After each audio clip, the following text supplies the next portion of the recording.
This is Vaporum Lockdown, a first-person, tile-based dungeon-crawling RPG, although it is real-time, not turn-based, despite how it may look.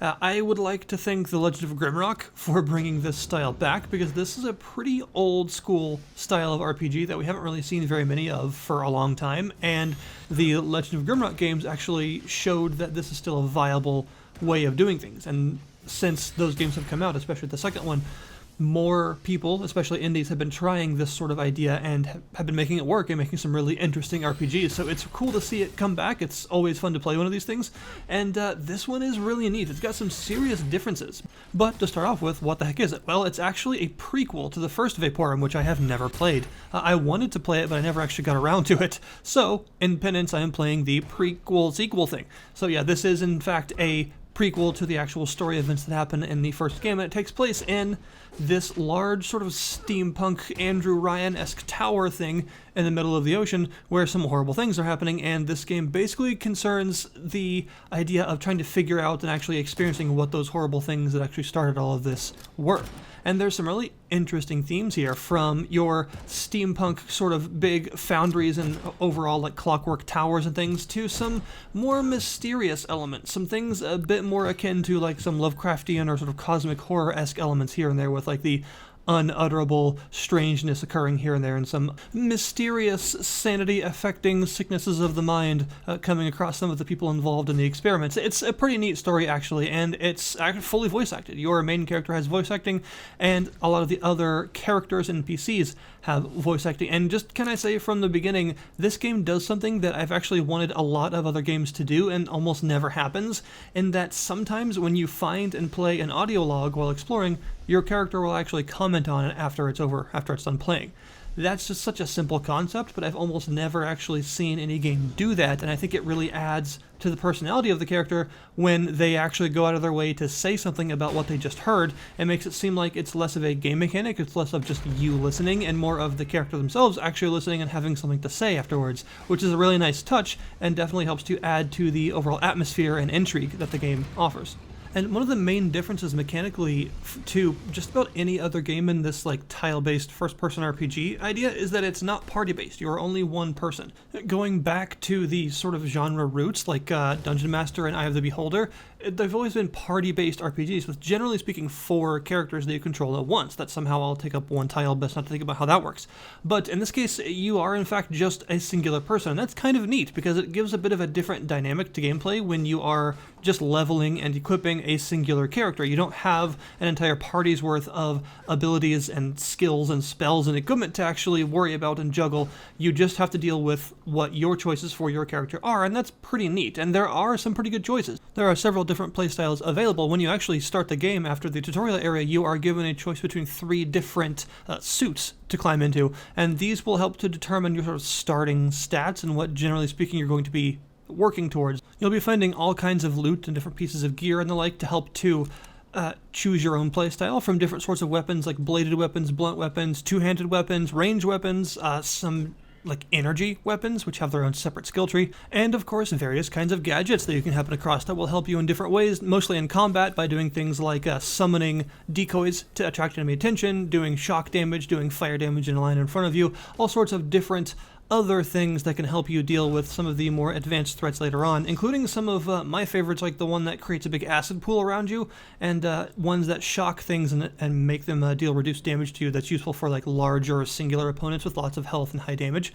It's pretty cool, and there's a lot of different things for you to actually choose from, so that's nice. And I did mention the skill trees. When you kill enemies, you will get fumium, which is the sort of MacGuffin material of the game world that a lot of the plot revolves around, and has actually got some pretty neat origins and things, and you eventually reach a certain threshold of this fumium, very much like how experience worked in more classic D&D based games, in fact like Dungeon Master and Eye of the Beholder, for instance. And once you reach these thresholds, you'll level up, and when you level up, you will get a circuit point, and there are several different sort of skill trees or lines that you can put these circuits into.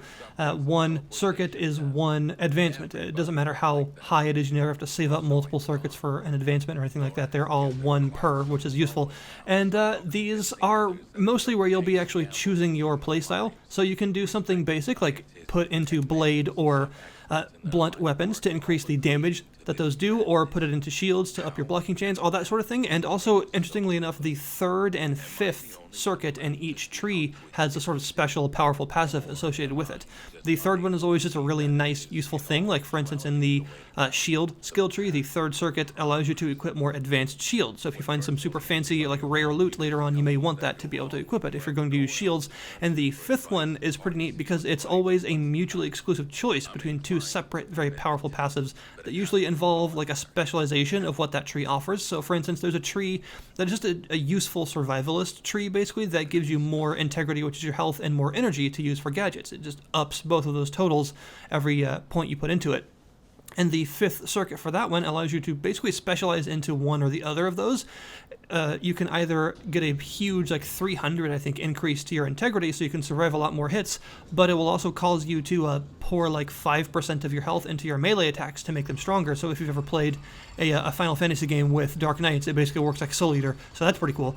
Or you can choose to get a big boost to your energy and also a huge boost to the gadget damage, but it also makes them cost a lot more to use. So, like I said, mutually exclusive choices are very fun, especially when you are only a single person. Giving you a lot more variety to your overall gameplay style is nice, and they're pretty meaningful choices. It's nice that the passives are this effective, that they're this powerful, and it's nicely varied in terms of what you can actually build yourself towards, which helps because there's quite a lot of loot to find. There's like a lot of loot to find, actually. You'll be finding all sorts of things, from neat gear, like chest pieces and helmets. A lot of these have some special passives and stat increases involved in them to work with different playstyles better.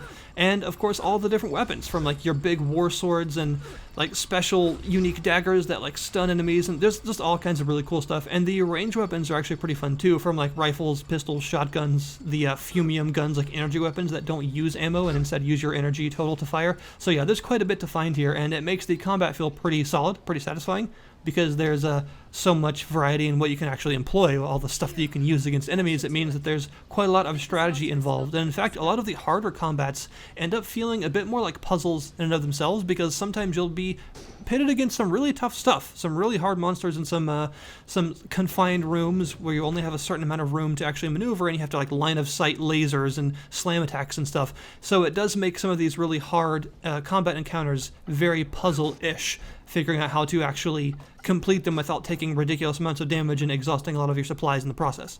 That brings us to the enemy variety, which is also quite good, split between mechanical enemies and biological enemies of various kinds. There are several different threats that you'll come across, and a lot of which do more than just a simple attack when they get close to you. They often have special abilities that you have to actually consider in terms of positioning and things. Of course, when it comes to one of these like tile-based RPGs, generally speaking, enemies have a lot of positional-based attacks, and so do you, so that movement is very important in these games, and understanding the range of different skills and range weapons and stuff is also very important. And that is the case here, as you're seeing right now with these weird spider drones, one of which has like a sort of poison AoE and one of which has a shock AoE, and you have to be careful about your positioning around them and the cooldown that those skills have, so that you can, get close to them and smack them around a little bit, and then make sure to retreat enough squares away so they can't hit you with their big retaliation. And this just gets more and more complicated as you go on, and you go into the tougher chambers that have several different enemies, so that it's not just about the singular damage of those enemies, but more about the actual composition, how they work together. Like, say, a couple of cannon drones that you have to be careful not to get too close to, because they can do like very high damage shots from a good distance, mixed with a couple of the roach enemies that have some jumps, so that they can kind of jump a couple of squares ahead, and you end up getting zoned out and have to be careful about where you're standing, so that you don't get like completely surrounded by these things and aren't able to move anymore. And so yeah, the combat is very much a dance when it comes to positioning and proper use of your own skills, as well as proper avoidance of all of the enemies. And that brings us to a pretty neat feature in that there is a time stop mechanic that you can activate whenever you want. It has no cost or resource associated with it. You can just press T to stop time, and whenever you move or rotate in place or use a skill or whatever, it will advance time until it goes off. So it kind of makes the game turn-based in a way, And in fact, there were actually some of the harder combat encounters that I had to enable this because I found them so difficult in real time that like I was constantly like in a corner or something and getting destroyed by lasers. So enabling this is actually a really useful thing. It makes the combat almost feel turn-based and allows you to position yourself in various ways and have the time to think about what each enemy is going to do and where you need to be like 5 seconds from now. So it's a really nice feature. It's nice that the game doesn't make you use it necessarily, but it's very useful, and it makes it pretty clear early on that there are some combat encounters where like just a couple of seconds of wasted time are pretty costly for you because of the positioning being so important. So having this as an option that you can activate at any time just by pressing T is super cool. It's also useful for the puzzles, and that will bring us to the puzzle section, because as is the case a lot of times with especially more modern interpretations of these tile-based dungeon crawling RPGs, the gameplay is really sort of split right down the middle, half and half, between combat and puzzles.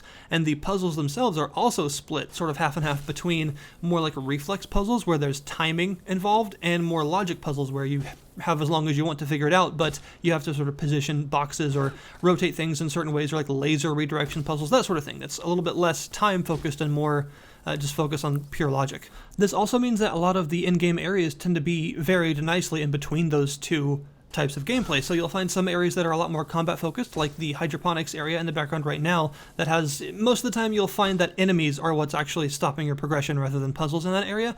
And then some places like the foundry are more like half and half, where you'll have a good number of like logic puzzles there, but also a lot of combat encounters in certain rooms. And then there are some areas like the hive area, which is almost entirely puzzles. There are some combat encounters, but a lot of the time your progression is blocked by puzzles. So it helps that each of these floors is quite large, quite sprawling, and also have their own sort of focus on what kinds of puzzles, what kinds of combat encounters. It makes the areas, despite their size, feel varied enough to be always worth exploring and finding more stuff in, because none of them really feel samey, like they're just repeating the same stuff over and over. There's also lots of secrets and things to find, like little tiny hard to see switches and levers and stuff that open secret doors, some walls that can be broken, and you can get behind them and find various things. This is tied into the gear a lot of the time, so you'll find some new like unique weapons, or a really cool new chest armor, or a nice new upgraded form of an ability that you've already had that is like way better, some stuff like that, if you're willing to explore and have a really good eye and look around. So that is obviously a very good thing for games like this, because they're very based on exploration. There's very sprawling floor designs for you to go around, so having lots of things for you to actually find, and a lot of rewards for these optional puzzles. And sometimes puzzles have like secondary optional solutions that if you just sort of experiment, you'll find out, which is really neat, and open up some secret chambers and like. So yeah, there's quite a lot to find. Each floor is large, very large, and there's a lot to see on each one. And that actually brings me to my biggest compliment for the game, which is its pacing. And that may sound like an odd compliment, but give me a second. When I saw how the game worked at first, I saw these very sprawling large floors with like 2 different elevators leading to like 4 different areas each, and all these floors had doors with keyed entries, so you'd have to backtrack and return to them eventually once you found that particular key. Some special types of areas that you can only traverse once you get a certain tool, like walls that you have to cut through, or areas that you have to eventually return to once you're able to clear out all the poisonous gas, all that sort of stuff. I was kind of afraid that I was going to have that trademark first-person dungeon crawler problem of where do I go, what do I do now?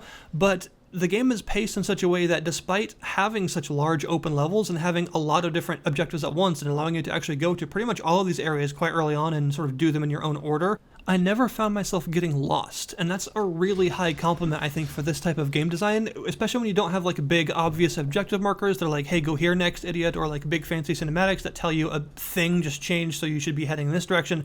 When there's this much openness, when the areas are this sprawling, and when there's this many objectives that you can tackle in sort of your own order, there's a real risk of having the player get lost, of having the player do a thing and then be like, okay, now what? What do I do now? I don't know where else to go.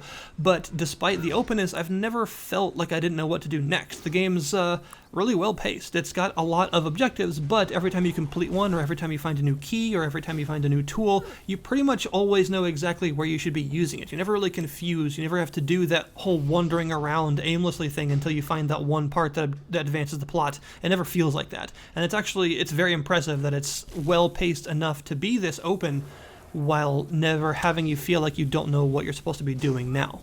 So overall, I feel it's a really strong game, actually. It's another entry in a pretty rare genre that's always nice to see. It's got a lot of equipment and like playstyle variety. It's got a good amount of variation between combat and puzzles, with both combat and puzzles being satisfying and fun to do. I will say there are some areas that I liked a lot more than others. For instance, the air conditioning area, which was mostly just like box pushing puzzles where one step meant instant death because of all the poisonous gas everywhere. I did not enjoy that area all that much, but as soon as I got out of that area, I was back to enjoying the game again. I think that any game that does this amount of like puzzle solving versus combat in such sprawling areas does always risk the whole some will be better than others thing, and that's kind of fine really, because it does mean that there's kind of a lot for everyone here, depending on what type of puzzle solving or what type of combat you like. There's quite a lot of variety, so you never really feel like you're just retreading what you've already done. So yeah, that is Vaporum Lockdown, a really solid game in a genre that you don't see very often. So thank you guys very much for watching. The link, as always, will be in the description below this video if you want to check out the Steam page and buy it for yourself. This one definitely gets a recommendation from me for just being a very solid first-person RPG, and we could always use more of those. I'll see you guys next time.